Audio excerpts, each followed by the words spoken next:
Woburn. Today I have many questions that have come to me through our Woburn Residents Facebook page and some private messages. Really appreciate you as our community asking these important questions, and really value Scott and Rich being with us today to answer the questions that we have about how we as a city are responding to the situation at hand and what resources are available to us.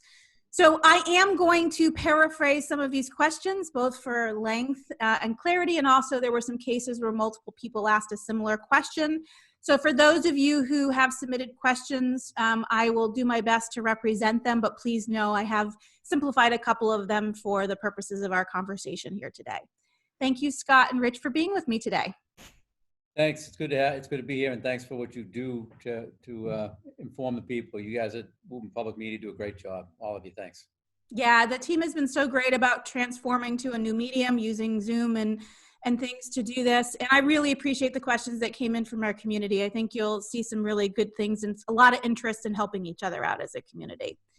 Scott, I'm going to start with you. Teresa asked us for a sense of how our hospitals are doing. We have seen some data around positive tests for doctors at Leahy in particular and other places.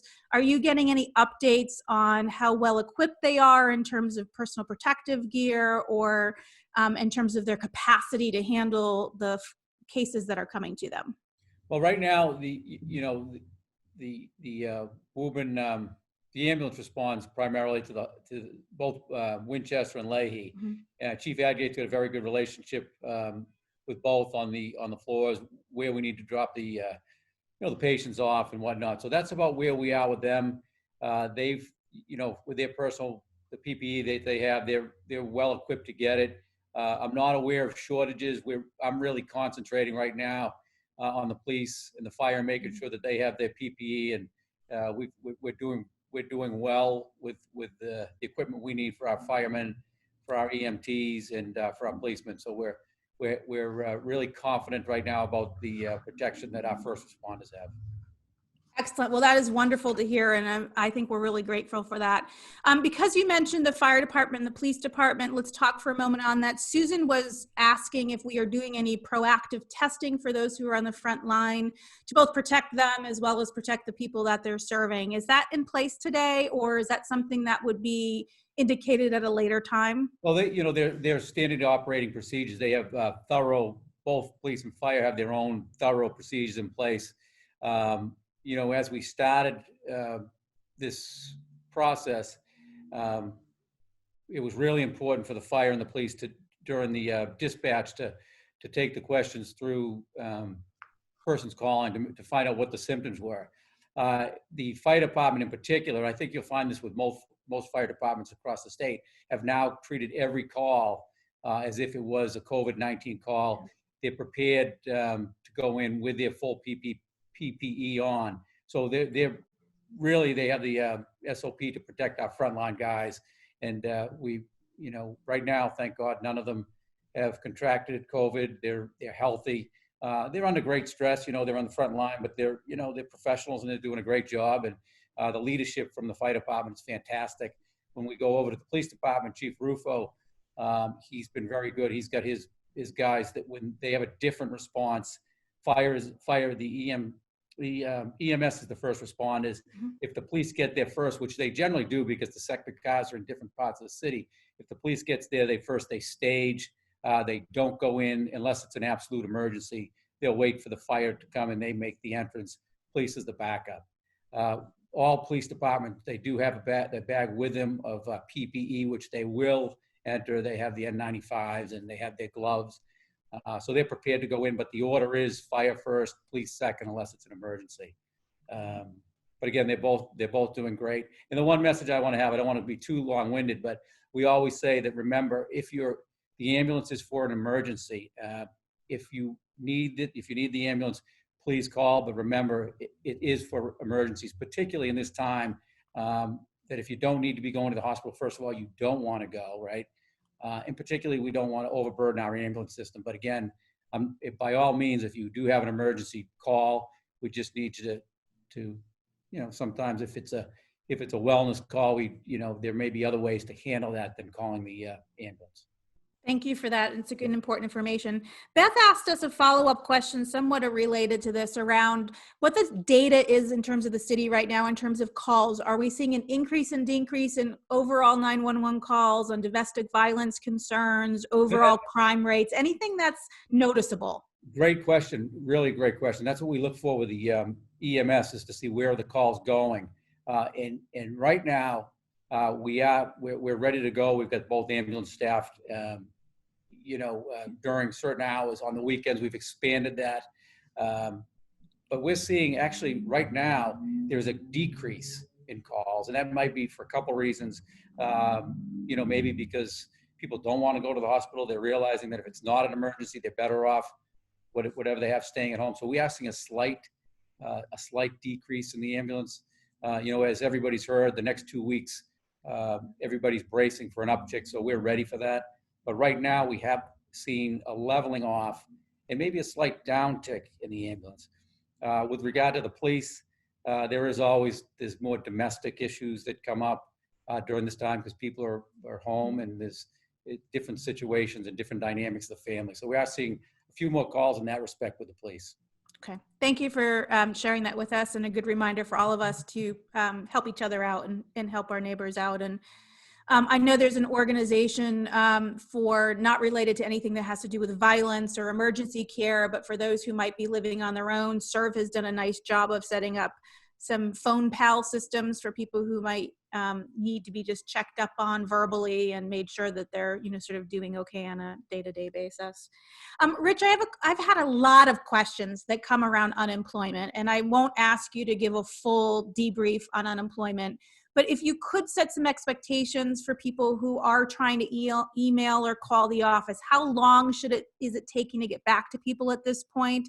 And is there anything specific they should be aware of? Sure. So I think that there's kind of two different buckets. The first bucket is somebody who's a typical W-2 worker, somebody who's out there, who isn't an independent contractor. Those folks right now, we're seeing usually a 7-day turnaround if they do have an issue.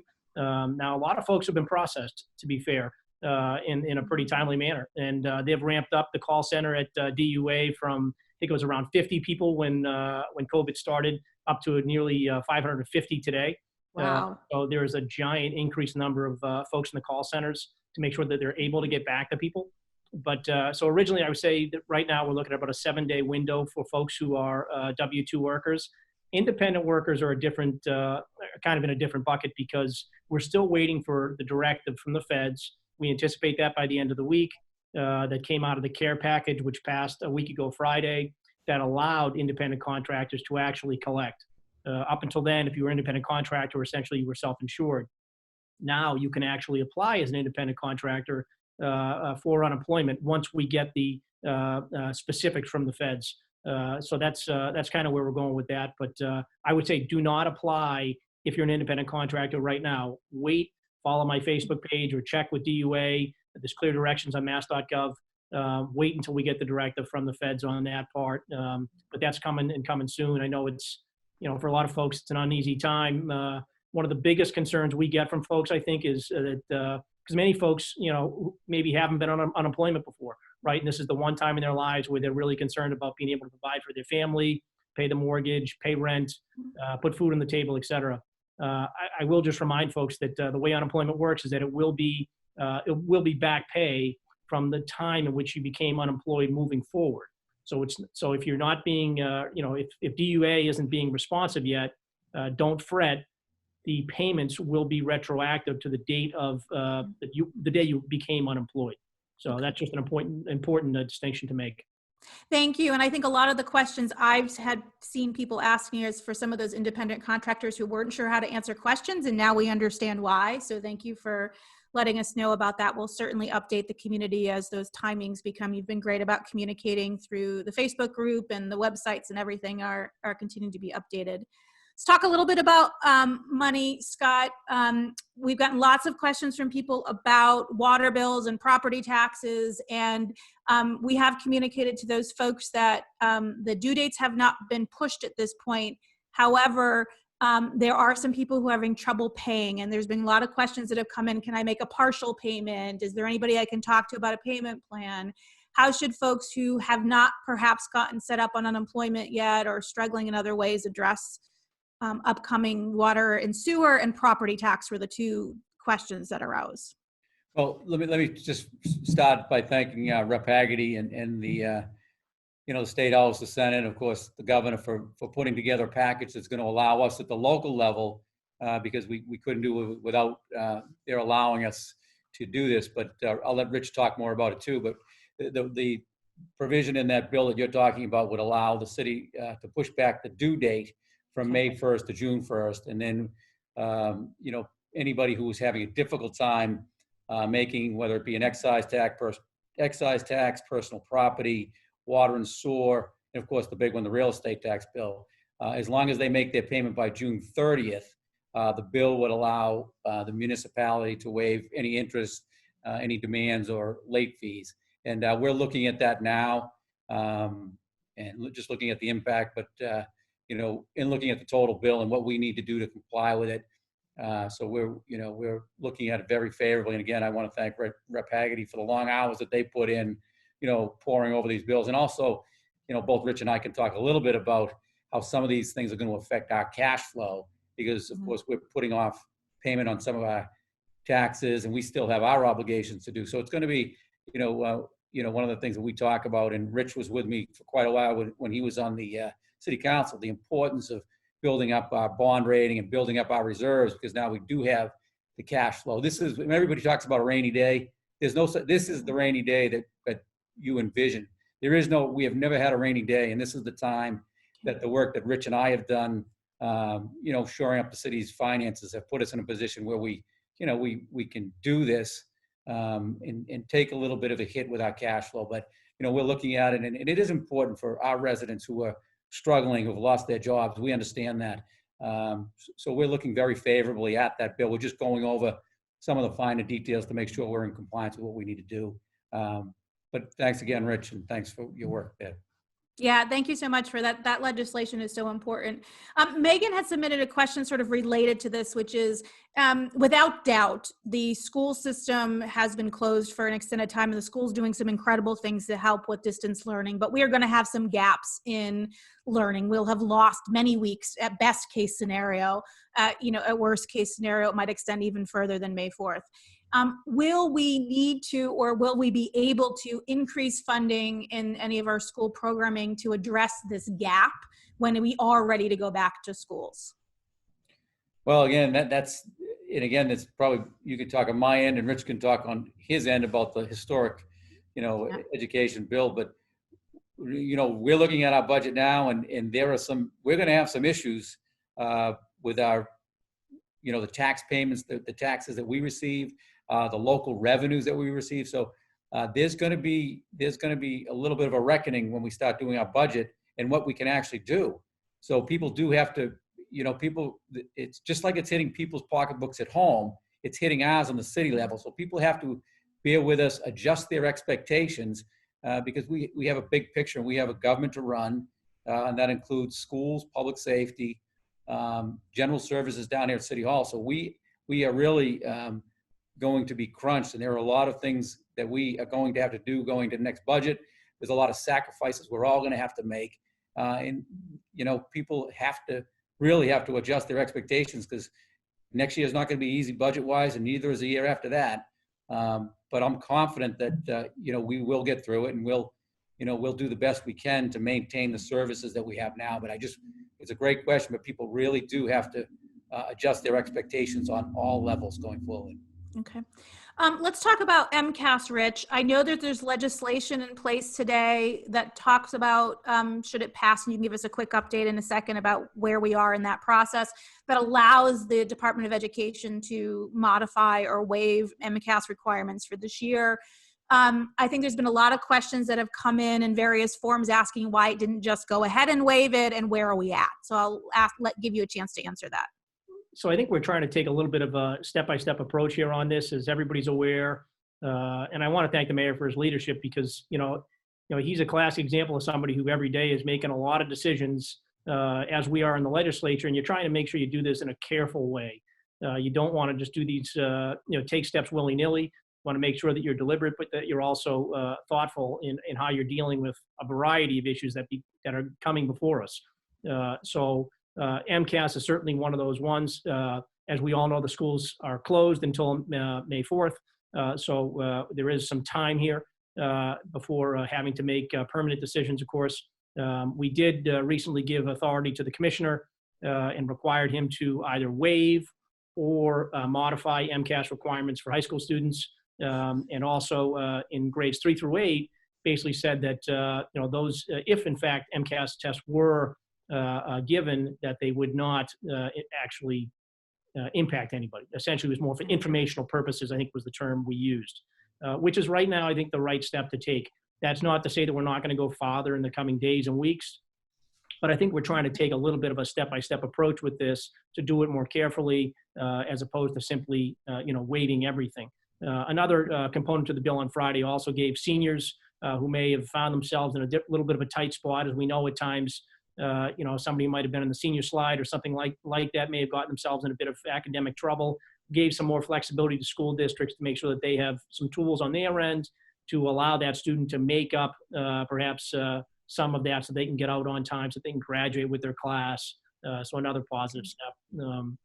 And I do just want to jump in just a little bit on the budget comments that the mayor said that, the House was supposed to be taking up a budget in 2 weeks. And, that's obviously been delayed because we're all trying to really get a handle on what the economic impacts of this entire thing is going to be. And, you can't make decisions without understanding what your revenues are going to be. So for the state, we're trying to get a handle on what the feds did with the CARES Act most recently to try to understand what the impacts are going to be on both the state budget, but also on municipal budgets. And, one of the good things that came out of the CARES Act, of course, was some supplemental support for unemployment insurance, which is going to help a lot of folks, and also, direct payments to folks. Both of those components, I think, are important because the idea is we're trying to keep our economy moving so that people can continue to pay their bills, so they continue to pay their tax bill, or pay their water bill, or pay for their landscaper, or pay some money that they may be owed over the course of the last few months. That's what the feds were trying to do in their package, was to make sure that our economy, at least in some ways, continued, and so that folks had a little bit of disposable income. If folks are in a tight spot, that's a little bit different. But again, that was the intent of the program, was that folks will continue to be able to pay at least a good chunk of their bills. Thank you for that. Deanna asks us about some of the concern for folks who have maybe we think are depressed, have high anxiety, things that are troubling in the best of times, but particularly challenging in situations like this. And she was asking if we have, what kind of awareness are we driving around that? What kind of resources are available on the phone for our community? I know the schools are doing some things. Is there, if you want to speak to that or anything else you want to make us aware of? It's probably a question for you, Scott, I'm assuming.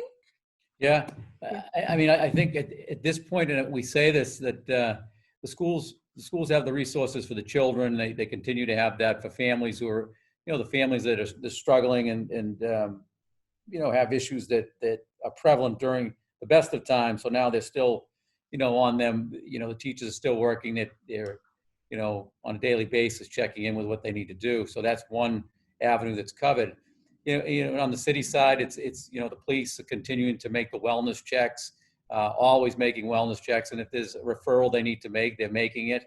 One of the good things that you have brought out is for the people who are out there, there's a great support system on social media. Sometimes it's not so great, some of the things, but I think, overall, there are so many good people out there who are willing to lend a hand and support to their neighbors. So I think that's a good silver lining of the social media part.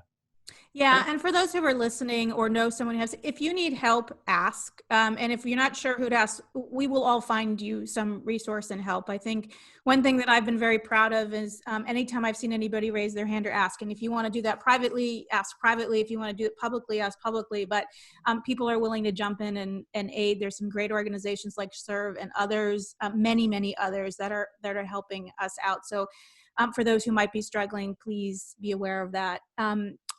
The topic of anxiety. Oh, I'm sorry, Rich, go ahead. If I could just jump in. So, one of the things we did early on in the state legislature was some telehealth options. And that was a real positive, I think, because particularly with regards to, social emotional needs, of not just our students, but also our population at large, we want to make sure that people have the tools they need. And telehealth gives doctors the ability to be able to reach out to their patients and to communicate better with their patients, like the way we are right now, which is a lot different than obviously simply being over the telephone or something like that. So there's a lot of folks who have a lot more options today from a telehealth standpoint of view that they didn't have, even 30 days ago, which is important. Thank you for bringing it up. I think that's a really important tool for us to have this kind of communication, be able to seek help with the people you have a relationship with. Thank you for doing that. There has been a lot of praise for shutting down the parking at Horn Pond, Scott. I've had lots and lots of people who have been happy with that decision. There are some questions about, should we also be shutting down Arlington Street? But more important than parking, can you provide some clarity about the guidance that people have? You're being quoted quite a lot, sometimes accurately, sometimes probably inaccurately, about the role of getting outside. So maybe you can just help clarify that for us all. Well, there's no doubt about it, the role of getting outside for your mental health, for staying fit, for staying healthy. It's clearly one of the most important things that I think you can do. And one of the things we were clear about is saying, look, first you should be, if you got to get outside, be in your neighborhood. There's plenty of places to walk in your own neighborhood. That's what the point was, that get out, get your exercise. You and I talked about last time, you go in your own neighborhood, and there's plenty of great conservation places in every corner of the city, not just Horn Pond, but people love Horn Pond. And the thing that I say about Horn Pond is it's well over 550 acres. You go out there and, if I go for a walk there, you can go to places you'll never see anybody. But people focus on the cars on Arlington Road, and that's what they're seeing. Many people are out in the back doing their thing, getting exercise. But what jumps out at people is they see the cars on Arlington Road. And our point was, let's take away some of the access. And I think it's done a good job. I think it sent a message. People realize that they can get out and exercise other places. Now we're going to continue to monitor Horn Pond. We will never close it. I mean, it's a recreational place where people can go.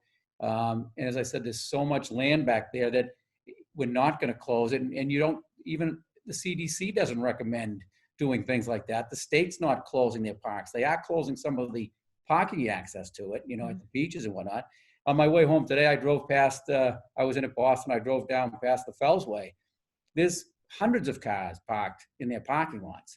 People get out, they need to exercise. And if anybody, if you don't want to exercise, you don't have to. But again, my point is, there are areas that you can exercise. You have to do strict social distancing.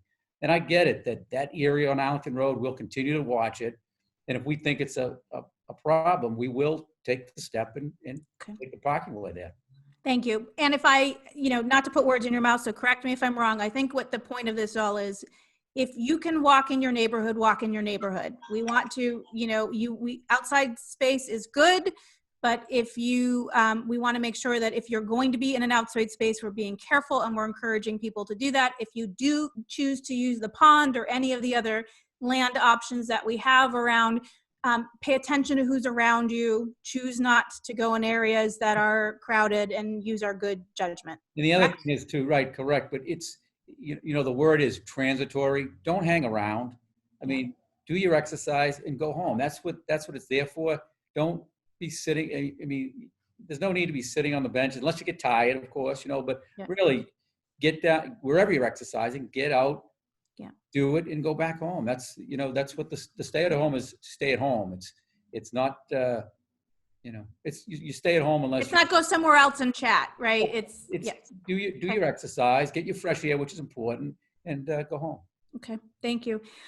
Gina raises a concern that I saw from a couple of folks other than her as well, which is there's an awful lot of waste in parking lots, particularly people throwing gloves on the ground and all of that. And Scott, we realize that you can't, and the city can't probably, walk around with a glove inspector and stop that from happening, individually. But are there things that we can do, signage, some patrolling, anything to help with that? I think what the best point is people should call my office if they see it, because, the building department, they're out there usually complaint based, you know what I mean? So if there's something that they have to go to, they will. Someone had sent us a notice about the gloves at the market basket over in East Woburn. The building inspector went out there and had them clean it up, and they did. So if people do, please don't hesitate to call my office, and we'll make sure that the building inspector gets out there, or the Board of Health, or the appropriate agency, to make sure that they clean up, because it's unacceptable. Yeah, thank you for doing that. And for those who are listening, don't drop your gloves on the ground. There's plenty of waste management. There's safe ways of taking your gloves off. If you're not sure how to do that or how to throw them out safely, bring a paper towel, wrap it in it, find another trash, do whatever you need to do that. Thank you for clarifying where those concerns can be sent. There was a question that came from, I want to get the name of the person correct here. Hang on a second. I think it was from Craig. Right now, we are in a good state where our hospital systems, our staff at the fire and police are not being overwhelmed by calls. But we understand that those numbers could raise. And are we doing anything like taking any of the buildings that are not being used today for schools or anything? And are we prepared to make them emergency centers should it be needed in a worst case scenario? I think, we're definitely, if asked by the governor, I think the governor's doing a fantastic job with this. He and the lieutenant governor really been out there and keeping us, I know, Rich, on your end, but he's certainly keeping us as mayors informed on what's going on and what they're doing. And, they have, they set up areas at the DCU out in Worcester. They've got, they're doing great stuff at Foxborough. They're working on the BCE in Boston. So I think they're addressing it on a bigger issue. On the local issue, we're certainly ready to step forward if needed. As that question came through, which is a good question, whether it be the Hurl School, the high school we have an area at the high school where we could swing into action if needed with our MRCP. That's the group. They're volunteers, a great organization. Steve Morris, Dave Hunt, they work under the Board of Health, and they're ready to set up cots and whatnot if needed at the high school. Okay. Also the senior center. So we're there ready if needed, requested by the state or even one of the hospitals. We're ready to step forward. Okay, thank you. That's really, really important. Rich, this feels like a lifetime away, but we have had some folks who have asked questions. I'm looking for the name of the kind woman who asked. It's Melanie, who asked about November elections. Should there be an extension beyond what we're seeing right now? What are the plans to help do things like extended mailing voters or other accommodations that are under consideration? Well, I think we're having those conversations. I think we're trying to take this a little bit as a step-by-step approach, but certainly the idea of mail-in ballots is something that I think we would seriously consider in the event that this were to go on longer than we anticipate right now. It would be no doubt a burden on folks like city clerk or other clerks across the state trying to run an election like that. It would be an enormous amount of paper, an enormous amount of processing that would have to take place.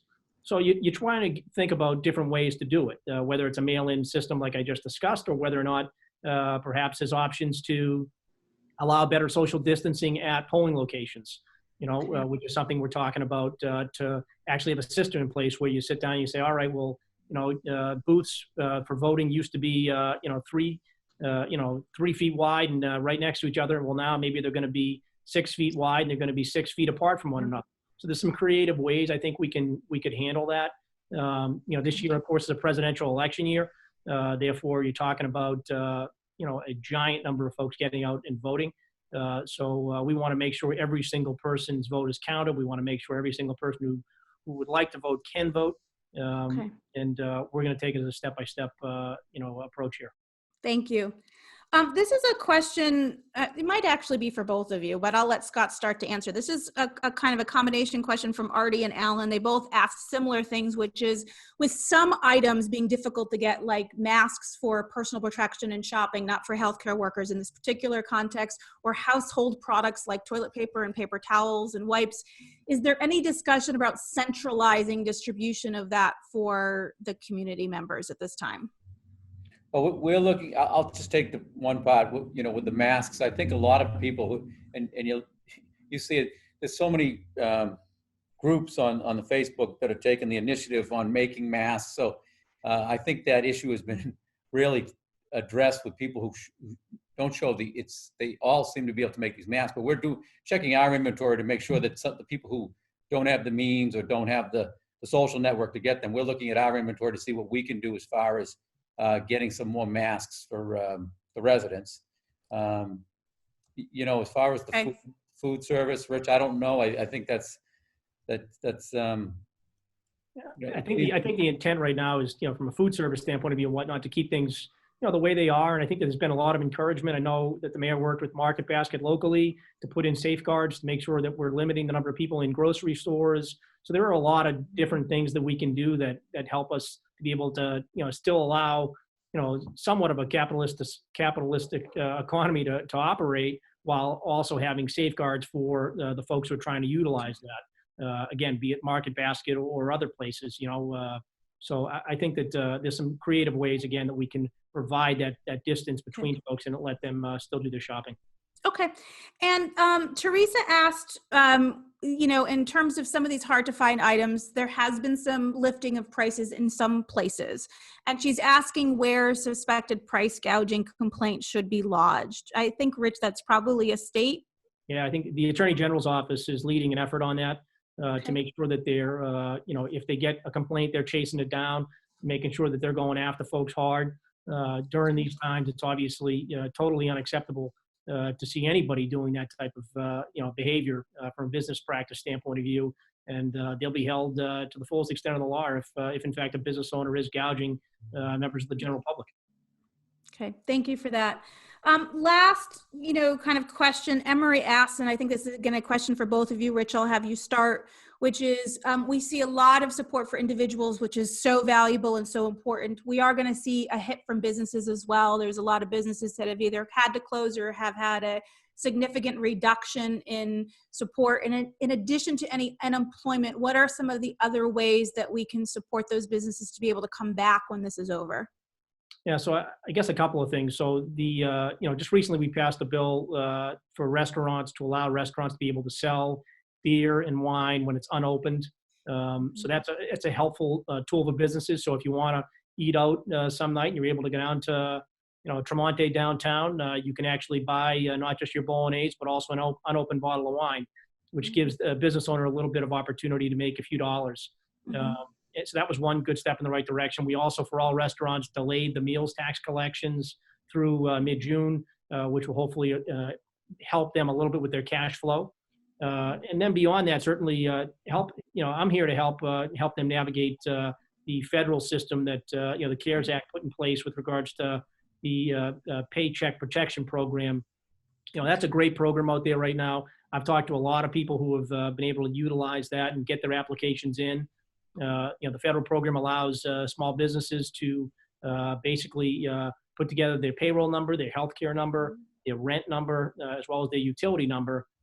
Put that all together, their average number over the course of 12 months, multiply it by 2.5, and that will become essentially a federal grant for folks to be able to continue to pay their employees, to pay their rent, to pay the utilities, to pay their healthcare benefits. And that's, again, just a giant help for business owners as they, kind of bridge this gap between, the last few weeks and, of course, the next month or two. So, again, as somebody who's out there who's not sure exactly what to do from a business perspective, email my office, richard.haggerty@mahouse.gov, and I'm happy to walk them through that Paycheck Protection Program because it's a huge help for small business owners. Thank you very much for doing that. I know we're running out of time. Scott, anything quickly that you'd like to add? Just real quickly, just like on the social end, you said for the individuals, my office is working with the mutual aid group, which you might be involved with too. I think you are. And there's a number of great organizations like, I'm not going to name them. They're all great organizations helping out individuals. We're also partnering with the WBA, and they're a great organization that's helping businesses, navigate through the SBA loan process, as Richard mentioned, and some of the other benefits that have come down from the CARE Act. We'll be jumping on a conference call tomorrow about the SBA loan project to see how we can help out at the local level for those businesses who may be falling through the cracks. So, we're here to help, and just like the individuals needed, businesses are definitely going to need a lifeline to make it through these next couple months. Thank you for joining us on Today in Woburn, and thank you so much to Mayor Scott Galvin and Representative Rich Haggerty for answering all of our community's questions. This show would not be possible without their participation, but also without all of your fantastic questions. We're going to continue to do this for as long as needed, so please feel free to continue to submit your questions. Thank you for all of our neighbors for keeping each other safe.